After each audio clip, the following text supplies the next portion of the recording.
बार एक गांव में एक बुढ़िया रहती थी जिसका नाम था करुणा। वो तरह तरह के अचार बनाकर बेचती थी।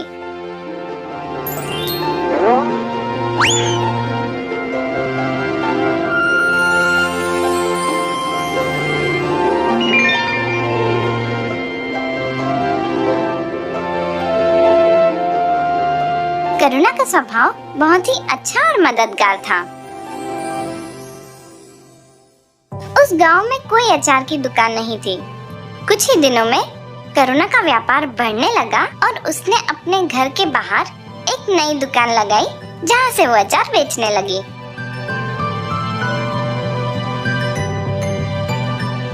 रोज की तरह करुणा अपनी दुकान में अचार बेच रही थी जब वहां एक विघ्नेश नामक व्यक्ति आया। एक अचार की बरनी कितने की है? एक बरनी 25 रुपए की है बेटा। ठीक है, मुझे एक बरनी टमाटर की अचार चाहिए। करुणा ने एक टमाटर के अचार की बरनी उसे दी। विघ्नेश ने उसे 50 रुपए दिए। करुणा ने अपनी पोटली में 50 रुपए रखकर 25 रुपए विघ्नेश को वापस दिए। विघ्नेश ने देखा कि करुणा की पोटली पैसों से भरी हुई है। करुणा की पोटली में बहुत पैसे हैं। किसी तरह मुझे वो पोटली उससे छीननी होगी, लेकिन कैसे? उसने सोचा कि मैं करुणा से पानी मांगता हूँ। करुणा पोटली रखकर विघ्नेश के लिए पानी लेने गई। करुणा के वापस आने से पहले मुझे वो पोटली लेनी होगी। जैसे ही विघ्नेश ने वो पोटली लेने की कोशिश की, तभी करुणा वापस आ गई। मेरी पैसों की पोटली क्यों उठा रहे हो विघ्नेश? कुछ देर तक उन दोनों में बहुत बहस चली।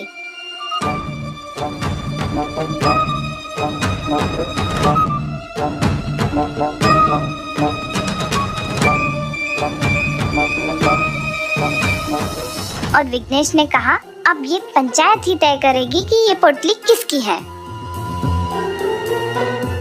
तो अब मुझे पंचायत में बताना पड़ेगा कि ये मेरी पोटली है। विघ्नेश अभी छोटा है और अगर पूरी पंचायत के सामने उसे गलत साबित किया तो ये उसके लिए अच्छा नहीं होगा। वो अपनी गलतियों से खुद सीख जाएगा। अगर तुम्हें लगता है कि ये पोटली तुम्हारी है तो तुम इसे रख लो, मुझे कोई बहस नहीं करनी है। विघ्नेश ये सुन के बहुत खुश हुआ और वहाँ से चला गया। वो घर पहुँचते ही उस पोटली के पैसों को गिनने लगा। लगता है करुणा अचार बेचकर बहुत पैसे कमाती है, तभी उसने अपनी पोटली मुझे दे दी। मैं भी स्वादिष्ट अचार बनाकर बेचूंगा।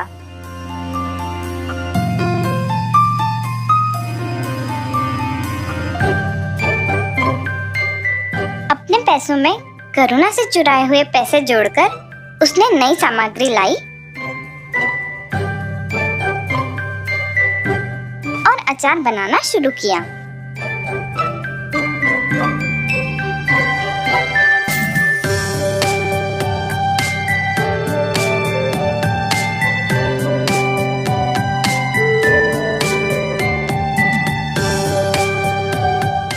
करुणा की दुकान के ठीक सामने विघ्नेश ने अपनी दुकान लगाई।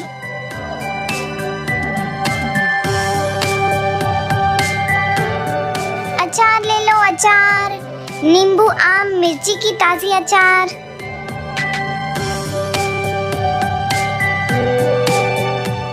करुणा ने ये देखा कि इसने मेरे पैसों से अपनी दुकान ठीक मेरी दुकान के सामने लगाई है, लेकिन फिर भी करुणा के जो ग्राहक थे वो उससे ही अचार लेते थे।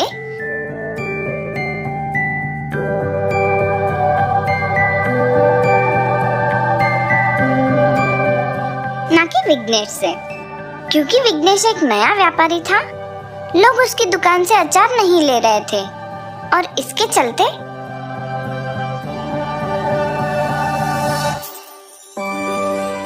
अचार पड़े पड़े सड़ने लगे। विघ्नेश बहुत दुखी हो गया था। मेरी बनाई हुई अचार खराब हो रही है, अब इससे कौन खरीदेगा? ऐसा बहुत दिनों तक चलता रहा और विघ्नेश का व्यापार बंद हो गया। विघ्नेश के पास खाने के लिए भी पैसे नहीं थे वो दुख में सारा दिन दुकान पर ही बैठा रहता था। करुणा ये सब देख रही थी। करुणा से विघ्नेश का दुख देखा न गया।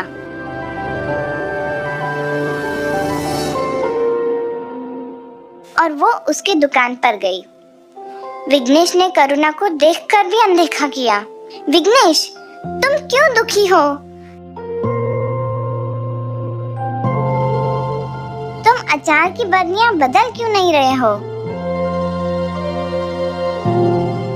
विघ्नेश ने करुणा को पूरी बात बताई। चिंता मत करो विघ्नेश, इस बार मैं जैसा बताऊंगी वैसे ही अचार बनाना। मैं तुम्हें अचार की पूरी सामग्री खरीदने के लिए भी पैसे दूंगी और जब तुम्हारा व्यापार फिर से चल पड़ेगा तब तुम मुझे मेरे पैसे लौटा देना। मैंने आपकी पोटली चुराई, आपकी दुकान के सामने अपनी दुकान लगाई और आप फिर भी मेरी मदद कर रही हैं। मैं ऐसा बुरा बर्ताव फिर कभी नहीं करूँगा।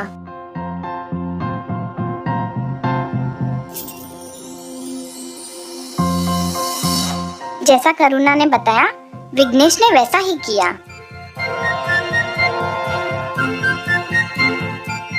और जल्द ही उसका व्यापार बढ़ने लगा।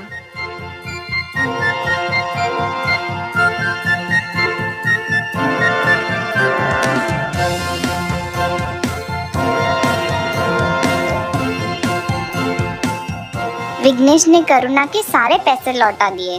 अब हर काम ईमानदारी से करना विघ्नेश। आपकी अच्छाई के कारण आज मैं अच्छे से व्यापार कर पा रहा हूँ। आज से मैं आपकी मदद करूँगा और आसपास के गांव में भी अचार प्रसिद्ध कर दूंगा। करुणा ने विघ्नेश की बात मानी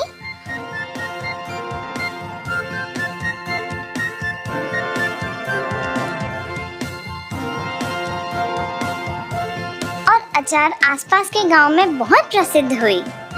इससे उन दोनों को बहुत फायदा हुआ और वे दोनों हंसी खुशी रहने लगे।